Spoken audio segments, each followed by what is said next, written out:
जय जिनेन्द्र बंधुओं, सारथी सेवा समूह में आप सभी का स्वागत है। नेहनगर निवासियों को वर्षा योग 2020 में मुनि श्री 108 कुंतु सागर जी मुनिराज व एलक श्री 105 सिद्धांत सागर जी का चातुर्मास प्राप्त हुआ है।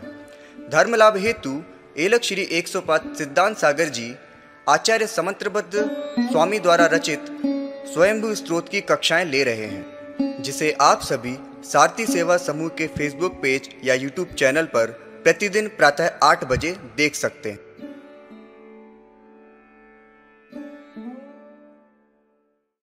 यदि विद्या दर्पणायते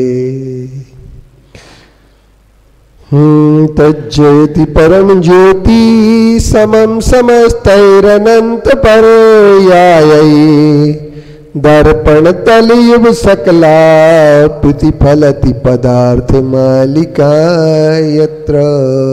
बोले पंच परमेष्टि भगवान की, बोले चंद प्रभु भगवान की, आचार्य कुंद कुंद गुरुदेव की, आचार्य गुरुवर्षि विद्यासागर मुनि महाराज की। सोशल डिस्टेंस बना करके ही पूजन करें। आप लोगों को पूजन की अगर छूट मिली तो सौ विवेक से काम करें। आप दूर दूर बैठे, पीली साड़ी और ब्राउन साड़ी वाली समस्त कितनी अच्छी है आपकी, और दूर खिसकिए, खिसकिए ना।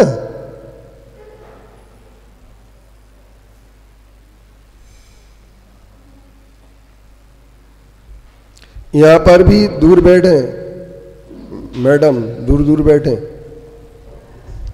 इस हाल में सब दूर दूर ही बैठेंगे। सुपार्श्वनाथ भगवान और चंद प्रभु भगवान का पाठ करने के बाद हम आगे की बात करेंगे।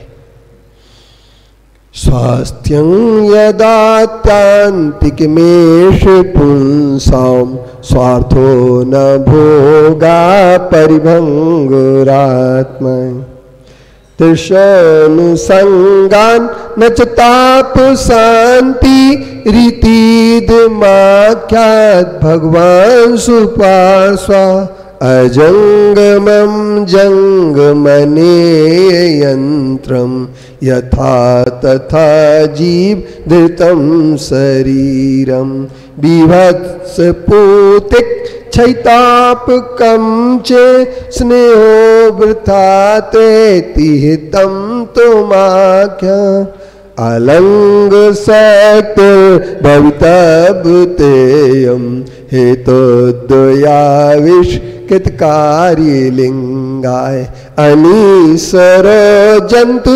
रहंकियार्थ संगत कार्ये श्रुति साधुवादी बिभेति मैत्र न ततस्ति मोक्षो नित्यं शिवं वाञ्छति नाश लाभाय तथापि बालो भयकामवश्यो वृथा स्वयं तप्यतीक्तवादी सर्वस्य ततस् भवान् प्रमाता मातेव बाल सीतानुशास्ताय गुणावलोकस्य जनस्य नेता मयापि भक्त्या परनूय सेद्य। सुपार्श्वनाथ भगवान की। चंद प्रभम चंद्र मरीचि गौरम चंदम द्वितीयं जगतीव कांतम वंदे विवंद्यम महतामिसीन्द्रम जिनज्जितस्वात्कषाय वंदम यस्यांगलक्ष्मी परिवेश बिंदम तमस्तमोरिविरश्मि बिंदम ननासुवायम बहुमानुसं च ध्यान प्रदीपातिशयन भिन्नम स्वपक्ष सहस्थित मदावलिप्त वकोसिनादयि प्रमदावभूवो प्रवादिनोय स्मदार्धगण्डा गजायथा के शरणो निनादयि यः सर्वलोके परमेष्टिताय पदं बभूवात् भूतकर्म तेजाय अनंत धामा सर्वेषु चक्षु समन्त दुःख शासनश्च सचंद्रमा भव कुमोद्भितीनां विपन्न दोषा विकलंक लेपा व्याकोसुवान्याय मयूखमालाय पूयात् पवित्रो भगवान मनो में। चंद प्रभु भगवान की चंद प्रभ ध्यान रखना। अब आज हम चंद प्रभु भगवान की आराधना करने के साथ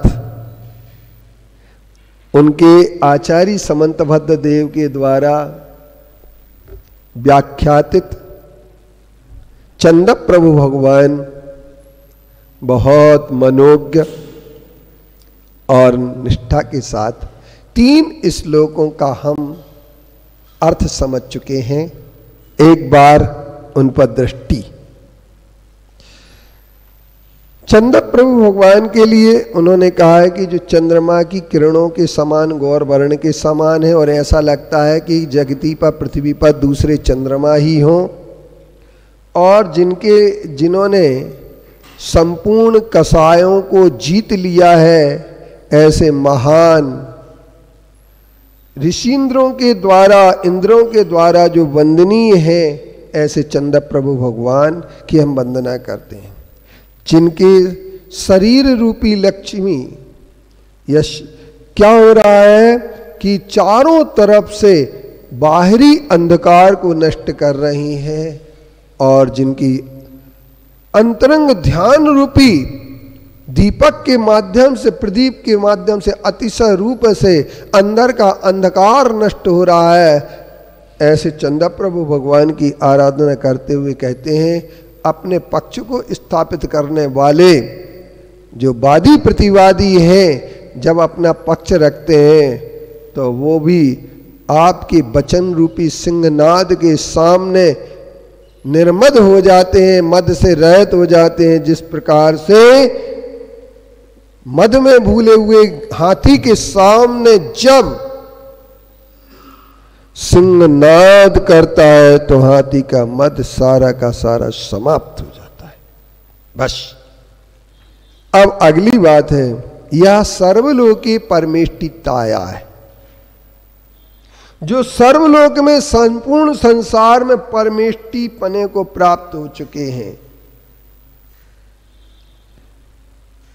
और अद्भुत कर्म रूपी तेज को जिन्होंने क्या कर दिया है, अनंत धामाक्षर विश्व चक्षु, और जिन्होंने अपने तपश्चरण रूपी कार्य से, अपनी तप के माध्यम से अनंत धामाक्षर विश्व चक्षु, जो केवल ज्ञान के अनंत धाम के अक्षर बन चुके हैं, और जो समंत दुःखक्षय शासनश्च, जिनका शासन समस्त दुखों को नष्ट करने वाला है, ऐसे चंद प्रभु भगवान को प्रणाम करते हुए हम इस बात को आगे थोड़ी सी और व्याख्या में लेते हैं। आप लोग इस का अर्थ समझ लीजिए थोड़ा सा, कि परमेष्टि जैन दर्शन में कितने होते हैं? 5 होते हैं। और परमेष्टि कहते कैसे हैं अनिल भैया? ये तो अधूरी परिभाषा हो गई, पूरी करो। नहीं, फिर अपने कर्मनाश किया नहीं है, मुनि ने नहीं, साधु ने नहीं किया, वो भी परमेष्टि है। बड़ी अच्छी परिभाषा थी, हम आपने भी पढ़ी होगी। एक मोहनलाल जी शास्त्री हुए हैं बराइठा वाले, उनके भाग चलते थे जैन धर्म सरल प्रवेशिका, भाग 1, 2, 3, 4 सबने पाठशाला में पढ़े होंगे। और उसमें परमेष्टि की परिभाषा लिखी थी, उसको जरा थोड़ी सी आप स्मृति में लाने का प्रयास करें।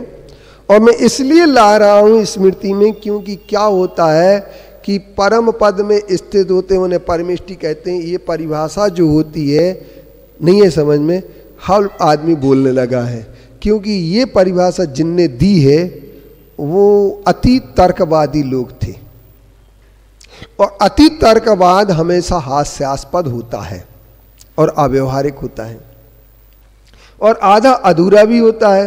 तो चलें अपन कि उन्होंने क्या कहा अपन से, इस पर अपन चिंतन करेंगे। तो वो कहते हैं कि जो आत्मा के पदों और गुणों में सबसे बड़े होते हैं, ध्यान से सुनना जरा, जो आत्मा के पदों और गुणों में सबसे बड़े होते हैं, जिन्हें राजा, महाराजा, इंद्र, चक्रवर्ती आदि सभी सिर झुकाते हैं, उन्हें परमेष्टि कहते हैं। ध्यान से सुन लेना। और अपन ने कह दिया जो परम पद में स्थित होते हैं उन्हें परमेष्टि कहते हैं। इसका मतलब होता है कि परम पद में स्थित होते तो हैं, लेकिन किसके परम पद में? एक प्रश्न सबसे बड़ा पैदा ये हो जाता है, किसके परम पद में? तो उन्होंने कहा जो आत्मा के पद में, जो आत्मा के गुणों, पद और गुण में सबसे बड़े होते हैं, जिन्हें राजा, महाराजा, इंद्र, चक्रवर्ती सब सिर झुकाते हैं, उन्हें परमेष्टि कहते हैं। ये छोटी सी परिभाषा जो होती है ये क्या होती है, हमें आगे बढ़ा देती है। तो जो परमेष्टि बन चुके हैं, और जैन दर्शन में परमेष्टि 5 होते हैं, और ब्रह्मा को भी परमेष्टि कहा जाता है। ब्रह्मा को जी को भी परमेष्टि कहा जाता है। प्रजापति, परमेष्टि, ये शब्द से प्रयुक्त किया जाता है। आप लोगों ने कभी अगर जिन सहस्रनाम स्तोत्र को पढ़ा हो तो आपको ये बात ध्यान में आ जाएगी। अब बात ये आती है कि जो परमेष्टि हैं या सर्वलोके परमेष्टि ताया है, जो संपूर्ण लोक में परमेष्टि है। कहाँ है? संपूर्ण लोक में परमेष्टि है। और पदम बभूवाद्भुत कर्म तेजाय, और जिन्होंने ऐसा कर्म नहीं किया। अपन लोग तो ये कहते हैं कि हर कर्म अपना करेंगे, आए वतन तेरे लिए, लेकिन वो कहते हैं हर कर्म अपना करेंगे आए आत्मन के लिए। तो हमारे सामने सबसे बड़ी बात यह आती है कि हम जो कर्म करेंगे वो कर्म तप कर्म होता है, आवश्यक कर्म होता है। जो आवश्यकों से बाहर हो जाता है वो बहिरात्मा होता है, ऐसा आचार्य कुंद देव ने नियम सार ग्रंथ में लिख दिया है। जो आवश्यकों का पालन नहीं करता वो बहिरात्मा होता है। और कुछ लोग ये कहते हैं कि आवश्यकों का पालन करना चाहिए उपचार से, औपचारिकता से करना चाहिए, क्योंकि ये निचली दशा में करना पड़ता है, ऐसा कुछ लोग बोलते हैं। वे लोग कौन से बोलते हैं? आप लोग सुखदेव जी बहुत जल्दी समझ जाएंगे कि वो लोग कौन से बोलते हैं कि पूजन भी करना चाहिए तो उपेक्षा दृष्टि से करना चाहिए, मतलब स्वाध्याय बहुत अच्छे से करना चाहिए। लेकिन हम ये कहते हैं कि पूजन में भी स्वाध्याय है। क्या सुखदेव जी? पूजन भी स्वाध्याय है। जब आप पूजन की जयमाल पढ़ते हैं या पूजन करते हैं, उसमें जो शब्द लिखे हैं दयानंद राय जी ने भी लिखा है, तो दयानंद राय जी की पूजन करना लोगों ने प्राय बंद कर दिया।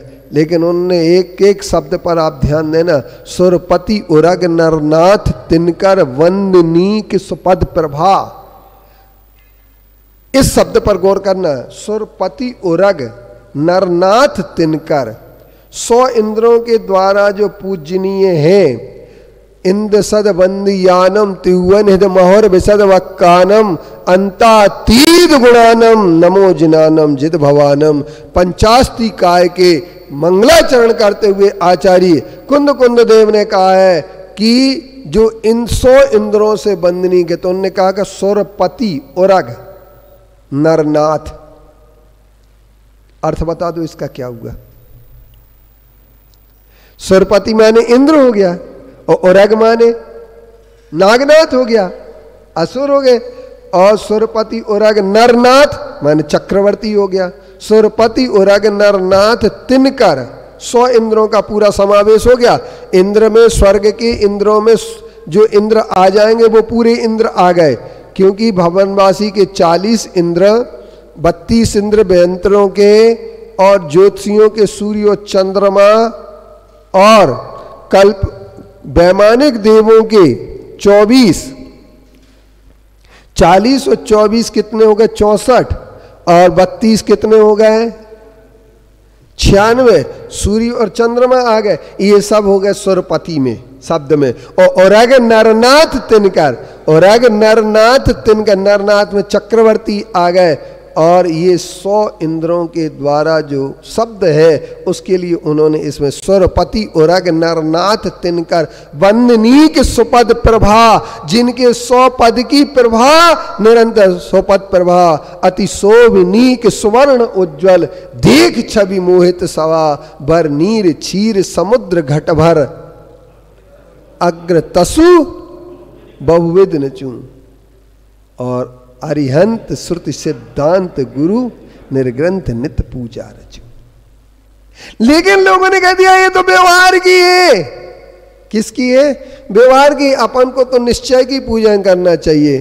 तो मैं छोटी सी बात कह दूं कि निश्चय में पूजन होती नहीं है। पूजन जितनी भी होती सब व्यवहार में ही होती है। और आवश्यकों में देव पूजा, गुरु उपासना, स्वाध्याय, संयम, तप और दान, पद्मनंदी पंचविंशतिका में अगर लिखा है तो और भी जगह लिखा है, तो ये कह सकते हैं कि अतिवादी लोगों से थोड़ा बचना चाहिए अपन को, क्योंकि वे अपन को भ्रष्ट कर देते हैं, भटका देते हैं, पथ भ्रष्ट करा देते हैं। जैसे अभी मैं आपके लिए बताऊं कि ये कहा कि तप कर्म, तप कितने प्रकार के, तो कुछ लोग कहते हैं कि शरीर को सुखाना कोई धर्म नहीं है। ये लोग भी अपन को भटका रहे हैं। शरीर को सुखाना धर्म नहीं है, शरीर को कष्ट देना धर्म नहीं है, शरीर को दुख देना धर्म नहीं है। शरीर तो अचेतन है, उसे तो कष्ट हो ही नहीं सकता है। कष्ट अगर होता है तो हमारी मान्यताओं के कारण अपनी आत्मा को ही होता है, इसके सिवा किसी को कष्ट नहीं होता है। तो ऐसे लोग भी अपन को भटका देते हैं, ये धर्म थोड़ी है, शरीर को बाह्य में तप करना, खाना पीना छोड़ना कोई धर्म है क्या? तो ध्यान रखना, आचार्य यही समंतबद्ध देव कुंथुनाथ भगवान का स्तवन करते हुए कहते हैं, 17वें तीर्थंकर का 3रे नंबर के काव्य में कहते हैं, बायम तपा परम दुश्चर मां चरणस्तो। देख लो 17वें नंबर में, पेज नंबर 207 में, बायम तपा परम दुश्चरमाचरंस्त माध्यात्मिकस्य तपसा परिबृंगणार्थम ध्यानम निरस कलुषद्वय मत्परस्मिन् ध्यानद्वये विवर्तिसेतिशयोपपन्ने। क्या कहते हैं कि बाह्य तप जो होता है, बसंत जी ध्यान से सुनना जरा, बाह्य तप जो होता है और अंतरंग तप, 2 प्रकार के तप होते हैं, बाह्य तप और अंतरंग तप, और बाह्य तप जो होता है वो आध्यात्मिक तप को बढ़ाने के लिए होता है, परिबृंहणार्थम, उसको बढ़ाने के लिए।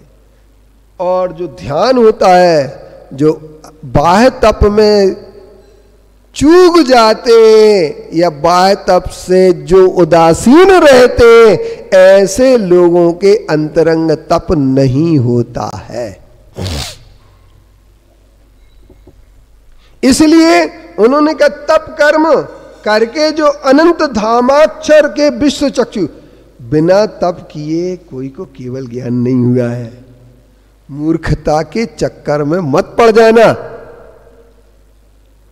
क्योंकि जो संसार विषय सुख होता तीर्थंकर क्यों त्यागे, काहे को शिव साधन करते, संयम सो अनुरागे। संयम से जब तीर्थंकरों को भी अनुराग होना पड़ा, अगर बिना तप के मोक्ष मिल जाता होता तो पंच कल्याणक करने वाले तप कल्याणक को नहीं रखते। 5 कल्याणक में तप कल्याणक है कि नहीं है?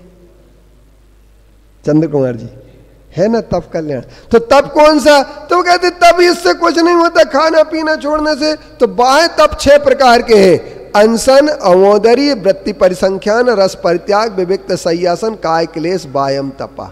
और इच्छा के निरोध करने का नाम तप है। और आज का दिन तप का दिन है। आज का दिन तप का दिन है। अब आप कहें कैसे तप का दिन है आज का? आज सारे विश्व ने, भारत देश ने हथकरघा दिवस मनाया है 7 अगस्त को। कौन सा दिवस?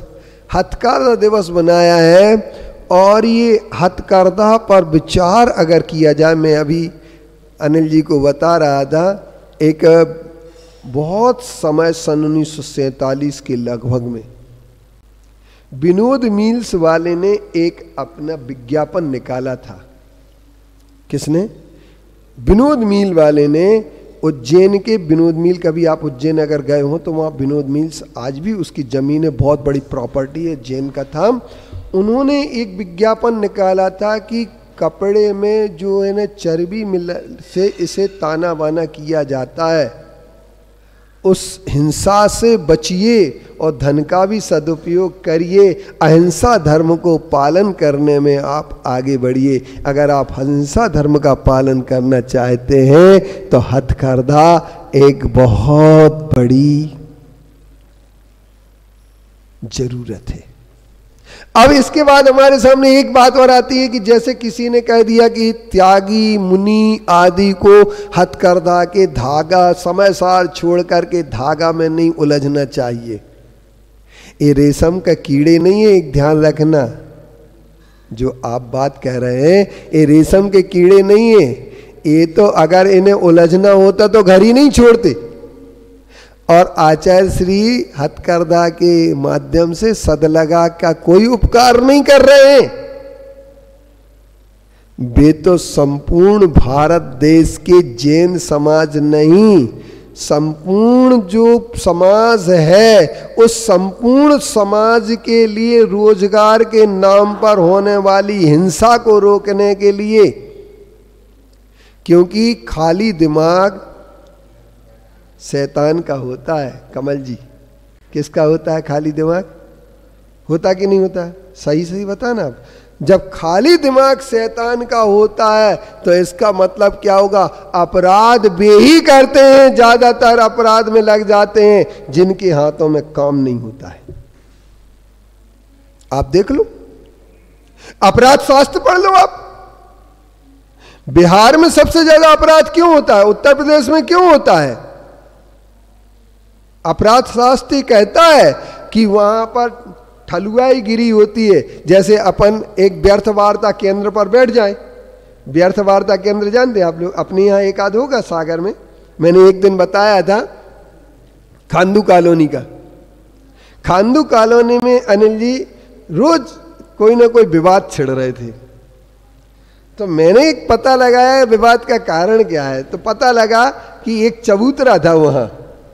उस चबूतरे पर लोग बैठते थे और व्यर्थ की बात करते थे, वहां से विवाद पैदा होते थे और वो विवाद अपने चातुर्मास को प्रभावित कर रहे थे। तो हमने एक बच्चे से कहा, हाथी मोहित हाथी साह था, हमने कहा मोहित एक काम करो, तुम एक लिख दो यहाँ पर कंप्यूटर से अगर कहीं हो कि व्यर्थ वार्ता केंद्र, और चिपका दूंगा, बस और कुछ नहीं करना अपन को। कौन सा? व्यर्थ वार्ता केंद्र। एक मैं आपको एक और बात होता हूं, बहुत अच्छी चीज होती है। तो उसके बाद जैसे ही मैंने वो चिपकाया, वहां लोगों का बैठना बंद हो गया। उन्होंने, किसी ने वो नहीं उखाड़ा कागज, वहां बैठना बंद कर दिया, तो चातुर्मास शांति से हो गया। ऐसे ही एक बार क्या हुआ कि कुछ हम एक जगह बैठे थे, तो सब बहनें आई, पढ़ी लिखी बहनें, और उन्होंने अपने अपने नाम दीवार पर लिख दिए। सबने लिख दिए नाम। तो एक अल्पेश आया तलाटी, तो बोले महाराज जी नाम कौन लिख गया? मैंने कहा इससे तुम बिल्कुल बेफिक्र रहो, तुम सिर्फ एक लिख दो इसके ऊपर, पागलों की सूची। क्या लिख दिया उसने? लिख दिया पागलों की सूची। तो ऊपर का पागलों की सूची किसी ने नहीं मिटाया। वो जैसे ही वो बहनें गुरु भक्ति में आई, तो उन्होंने अपना नाम पहले मिटाया, मगर पागलों की सूची वाला नहीं मिटाया। तो तात्पर्य ये है कि जिनके पास सचमुच में काम नहीं होता है, वो अपराध की ओर बढ़ते हैं। और आचार्य श्री ने ये एक काम दे करके, आप ये बताइए, चलिए मैं आपसे पूछना चाहता हूं, कितना बड़ा भी गृहस्थ श्रावक क्यों ना हो, अगर कोई कहता है गृहस्थ श्रावक के लिए आजीविका का उपदेश नहीं देना चाहिए क्योंकि वह परिग्रह व्रत कहलाता है, साधु को नहीं देना चाहिए, ये अगर कोई बात कहता है, तो मैं अब आपसे एक बात कहता हूं। क्या कहता हूं? ध्यान से सुन लेना। कि पुरुषार्थ सिद्धि उपाय ग्रंथ में आचार्य अमृतचंद जी ने लिखा है कि अगर कोई भगवान मुनि नहीं बन सकता है, पहले तो मुनि का उपदेश दिया जाता है, इसके बाद किसका उपदेश देते हैं? गृहस्थ का। और क्या सब लोग मुनि बन सकते हैं?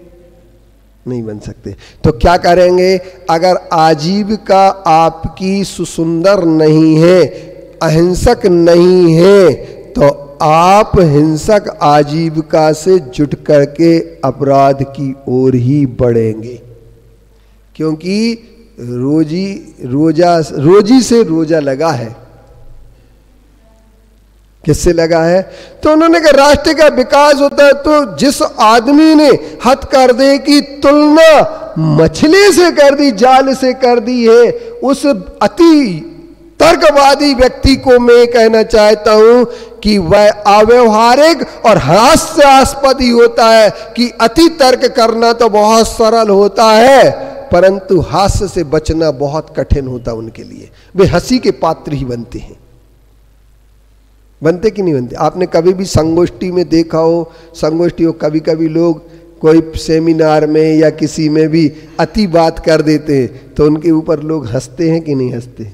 कि क्या कहे, जैसे मान लीजिए अपने पप्पू, देश के पप्पू कभी कभी ऐसी बात कह देते तो लोग उनके ऊपर हंसते हैं कि मैं आलू से सोना बनाऊंगा, नहीं तो लोग हंसते हैं। या उन्होंने कहने हम आलू की मशीन लगा देंगे, तुम्हारे कारखाना लगा देंगे आलू बनाने का।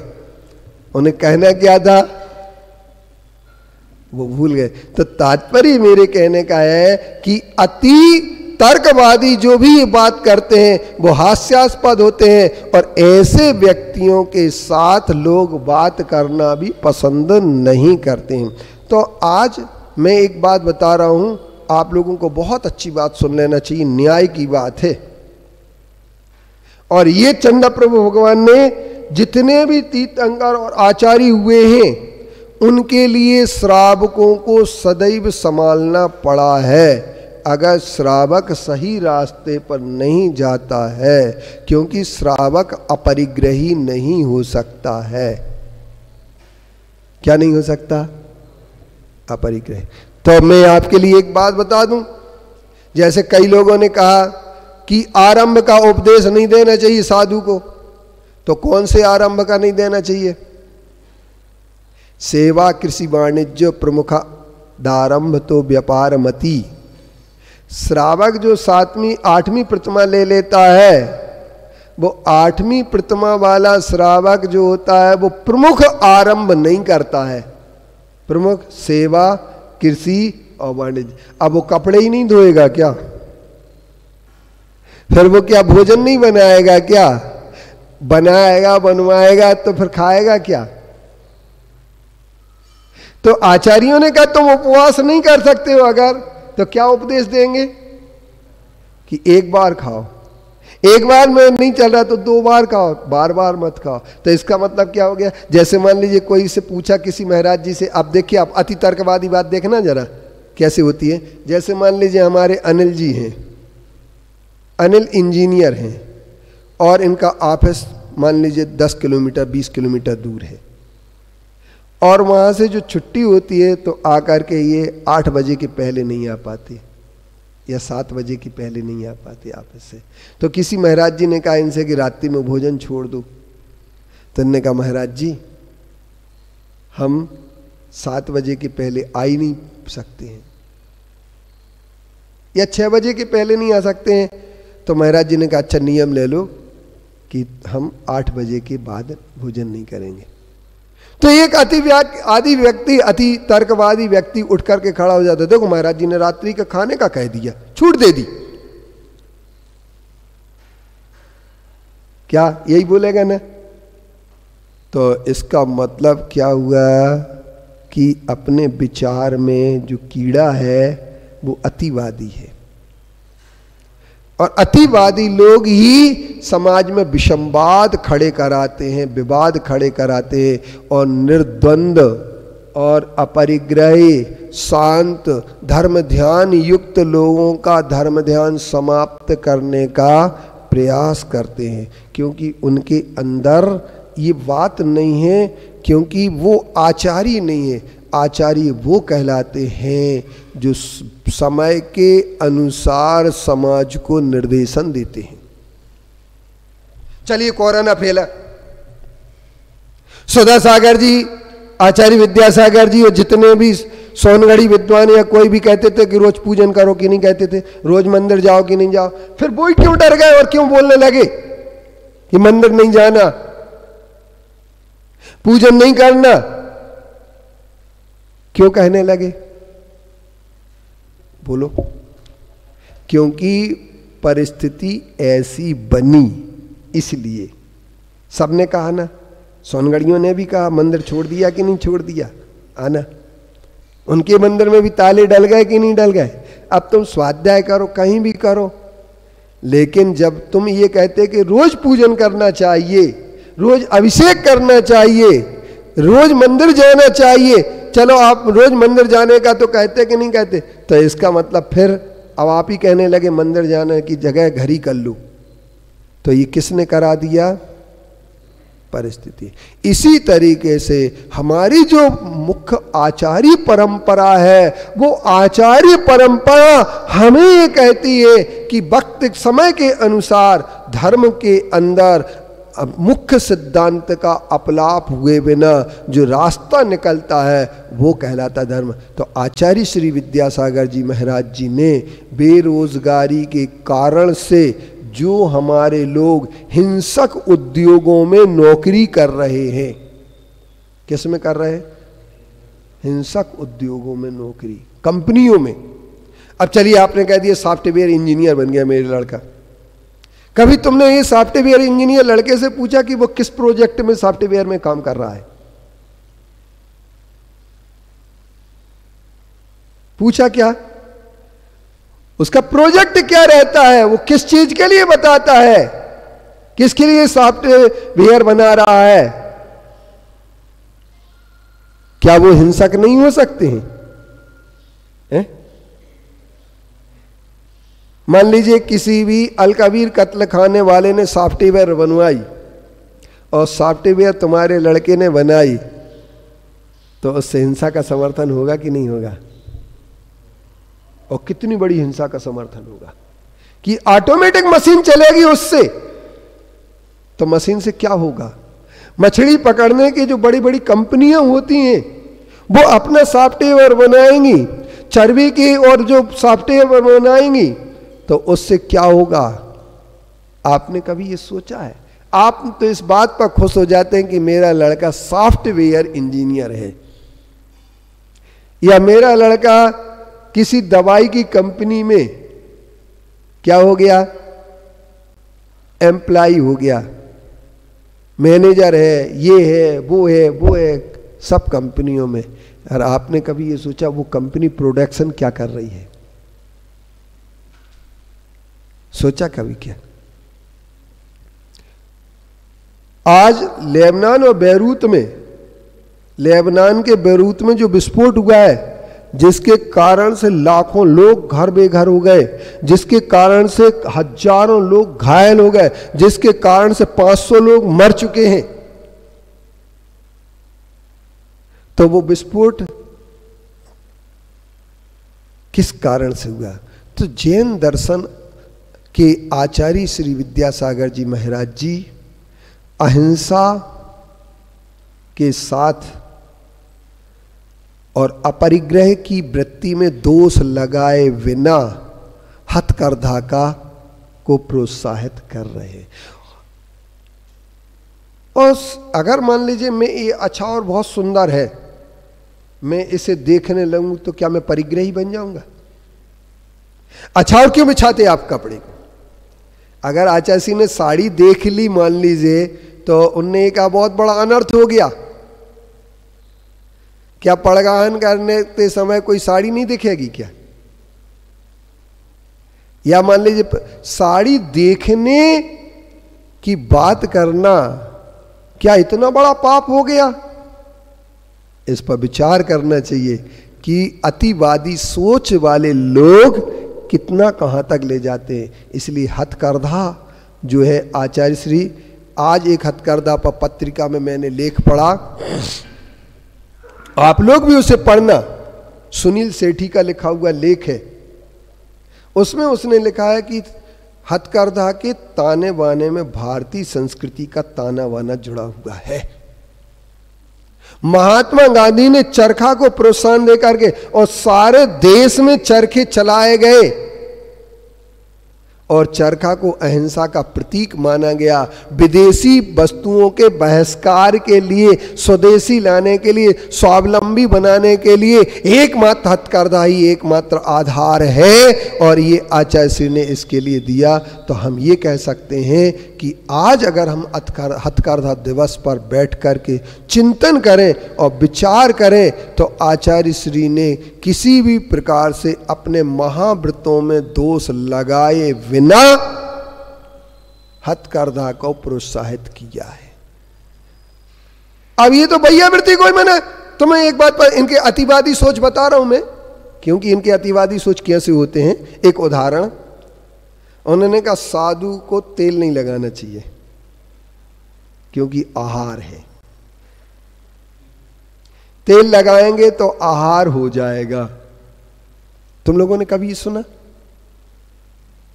नहीं। पंडित जी आपने सुना ऐसा कहते हुए किसी को? तो वो कहते हैं लेप आहार है। कौन सा आहार है? लेप आहार। लेकिन रत्नकरंडक श्रावकाचार में 4 प्रकार के आहार का वर्णन है। कौन से? खाद्य, स्वाद, लेह और पेय। लेह शब्द दिया, लेप नहीं दिया शब्द। लेह का मतलब क्या होता है? जो चाट करके खाया जाए उसे लेह कहते हैं, चाकलेट। तो लेह शब्द कैसे बना? लिट धातु से बना है। तो इसका मतलब हो गया ले। और लेप आहार जो होता है वो किसको होता है? पृथ्वी का है, एक इंद्री, वृक्ष आदि को होता है। तो अगर लेप आहार आप कहते हैं तो तेल की टंकी में किसी में भी किसी सोनगढ़िया विद्वान को डुबो देना और भोजन मत देना, उसे करो आहार। कौन सा आहार करोगे? लेप आहार। तुम मर नहीं सकते। कौन सा आहार करेंगे? बोल देना दाऊ। जब कोई तुमसे कहे लेप आहार तो ये उत्तर उनको देना कि अतिवादी बातें मत करो। इसी तरीके से जैसे वो लेप आहार की अतिवादी बात करते हैं ना, इसी तरीके से ये इन्होंने बात कर दी। कहां से कहां बात ले गए, हथकरघा की बात मछली बाजार पर। सोचना चाहिए कि हथकरघा अहिंसा का प्रतीक है और इसके माध्यम से ही अहिंसा साकार होगी, अन्यथा अहिंसा साकार नहीं हो सकती है। क्योंकि आचार्य श्री ने जब मुझे ये बात कही, अनिल जी, कि सिद्धांत सागर तुम्हें 2 काम करना है, एक हिंदी के लिए और एक हथकरघा के लिए। जब मैं यहाँ आया था ना, तो उस समय मुझे हर्पिस हो गया था, तो इसलिए मैं वो काम नहीं कर पाया। इसके बाद फिर आचार्य श्री का आया कि उसके लिए क्या किया। आप एक विचार करना कि एक जैन संत अगर शिक्षा के लिए बात करता है, तो डॉक्टर अगर नहीं बनेगा कोई, तो आदमी बचेंगे कैसे? सोनगढ़ियों से ये पूछो, तुमने अपने बच्चों को डॉक्टर बनाया कि नहीं बनाया? पूछ लेना तुम उनसे, क्यों बनाया डॉक्टर? बिना डिसेक्शन किए डॉक्टर बन सकते क्या? अब आप इंजीनियर अगर बने, तो इंजीनियर बनने में किस चीज के इंजीनियर बने? सिविल के बने, इलेक्ट्रिकल्स के बने, इलेक्ट्रॉनिक के बने, किस चीज के बने? अगर इलेक्ट्रिकल्स के आप बने इंजीनियर, तो वहाँ पर जो जल से विद्युत उत्पन्न होगी, उसमें अगर आपकी ड्यूटी लगी है, तो मैं पूछना चाहता हूँ कि बिना जीवों की हिंसा के विद्युत बन जाएगी क्या? तो क्या इन लोगों ने अपने बच्चों को इंजीनियर नहीं बनाया? क्या इनने अपने बच्चों को डॉक्टर नहीं बनाया? सिर्फ कपड़े की दुकान पर बैठ करके अहिंसा की बात करते रहे क्या? अगर अतिवादी बात करेंगे तो बहुत सारे अपने पास क्या है, बातें हैं कि नहीं? इसलिए बात यह है कि बात करने के पहले आचार्यों ने न्याय की बात की है। सचंद्रमा भव्य कुमुद बिति नाम, वह चंद्रमा के समान कुमुद को विपिन्न विकसित करने वाले हैं। विपिन्न दोषाब्र कलंक लेपा, और जो दोष के जो मेघ हैं उनके कलंक से के लेप से जो रहत हैं, व्याकोश न्याय मयूख माला, जिनके अंदर ऐसे चंद्रमा है जिनके न्याय की किरणें फैली हुई हैं, ऐसे भगवान हम सबकी भ्रष्ट बुद्धि को और उनकी भ्रष्ट बुद्धि को क्या कर दें। अब ये लोग कहते हैं भगवान से कुछ मांगना नहीं चाहिए, अरे ये तो निदान हो जाएगा। एक सज्जन, एक सोनगढ़ी विद्वान मेरे पास आए, अनिल जी, वो बोले शांति पाठ नहीं पढ़ना चाहिए, बोले इसमें निदान है, ये मिथ्यात्व है। तो मेरा दिमाग खराब हो गया। आरोन में था, मैं ब्रह्मचारी था। मैंने कहा भाई एक बात बता, प्रियंकर जी थी, यशवंतराव प्रियंकर, मैंने कहा एक बात बता, आचार्य पूज्यपाद जी ने 4वीं शताब्दी में लिखा है, और आचार्य पूज्यपाद जी यदि निदान के लिए लिखेंगे, जबकि वो सर्वार सिद्धि में पूरा निदान का निषेध करते, तो यहाँ कैसे लिख दिया उन्होंने?